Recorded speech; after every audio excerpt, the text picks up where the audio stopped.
vídeo, eu resolvi ter FNAF, então bora. Bem, só para dar um aviso, este é o chão da mascote, é Mechanic, que é o Wither War, então bora. Primeira pergunta, qual é o seu animatrônico favorito?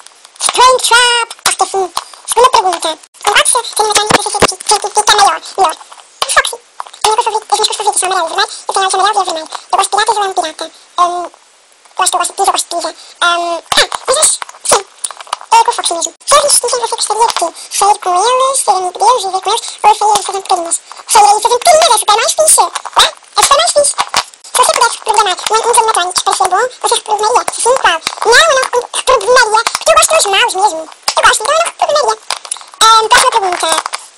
Quem assiste melhor? Freddy, Bonnie, Foxy, Chica, Peppa, Cool, Freddy ou Springtrap? Eu acho que é Chica, eu acho.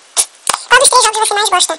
Essa aqui, acho que foi criada quando eu já tinha FNAF 1, FNAF 2 e FNAF 3. Mas hoje em dia tem até o 4. Então eu vou ter meu preferido, 1, 2, 3, é 4 mesmo. Porque eu gosto mesmo, eu acho que é muito diferente. Porque é um miúdo, um 4, eu adoro, eu prefiro o 4 a todos. Você acha que o Propriedade devia ter aparecido mais nos vídeos? Sim, nos vídeos não, nos jogos. Sim, porque ela não aparece muito. Eu queria que ela aparecesse mais na FNAF 4. Porque eu tô louca a descobrir se ela é o pai da criança ou não é. Se vocês souberem, coloquem nos comentários pra perceber. Tô louca pra descobrir. Qual você cita? Foxy vs Chica, Foxy vs Freddy, Foxy vs Bonnie, eu acho. Foxy vs Mango, Foxy vs Springtrap. Ou deixa eu ver. Mas não. Foxy vs Springtrap, porque o Foxy e o Springtrap são os meus favoritos. Mas Springtrap é mais. Meu favorito é Springtrap, depois é o Foxy. Espero. Qual das três músicas feitas por Matt Pony você mais gosta? Acho que é Just Gold. Eu adoro aquela música.